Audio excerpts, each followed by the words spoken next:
আজকের রেসিপি ছিল মটরের ঘুগনি বানানো। আসসালামু আলাইকুম। ভিডিওটি পুরো দেখার জন্য সাথে থাকুন।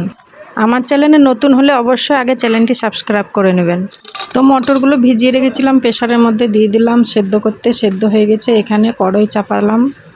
কড়াই গরম হয়ে গেলে কড়াইয়ে তেল দিলাম। তেলটা গরম হয়ে গেলে তাতে দেব তেজপাতা আর পেঁয়াজ লঙ্কা কেটে।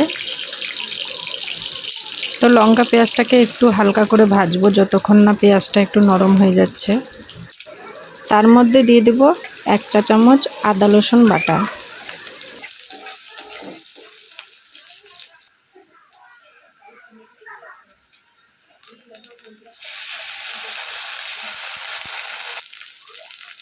তারপর একে একে সব মশলাই দিয়ে দেব হলুদ, লঙ্কা গুঁড়ো, ধনে গুঁড়ো, জিরে গুঁড়ো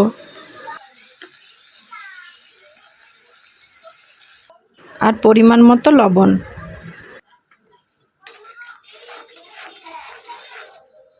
তো মশলাটাকে ভালো করে কষাতে হবে। ঘুগনির টেস্ট আছে এই মশলা কষানোটাতে। মশলাটা যদি ভালো করে কষানো হয় ঘুগনি খুবই সুন্দর স্বাদ লাগে, টেস্ট লাগে। আলু মটরের সেদ্ধটা, আলুটা তুলে নেব। আলুটা মাখতে হবে খুব নরম করে। আর মটরটা এখানে ঢেলে দেব মশলার মধ্যে।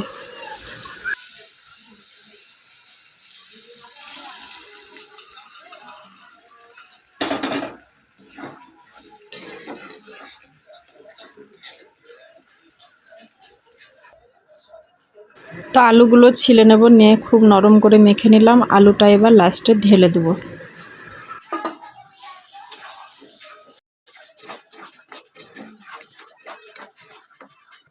খানিকক্ষণের জন্য ফুটতে দিয়েছিলাম। তারপর লাস্টে এখানে দিব ধনেপাতা কুচি।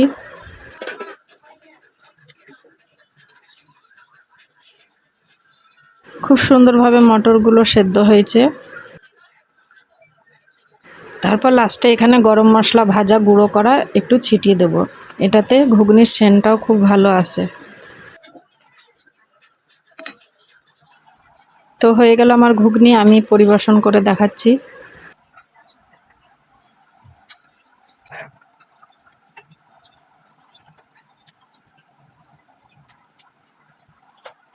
ঘুগনির ওপর থেকে কাঁচা পেঁয়াজ কুচোনো, লঙ্কা কুচোনো, শসা কুচানো আর একটু বিট লবণ আর কাগজি লেবু।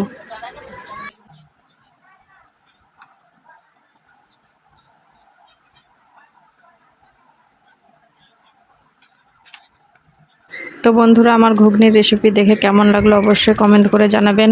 একটা কমেন্ট করলে কি ভিডিও বানানোর আগ্রহটা বাড়ে, ভালো লাগে। কে কোথায় থেকে দেখছেন অবশ্যই জানাবেন। সবাই ভালো থাকবেন। আল্লাহ হাফেজ।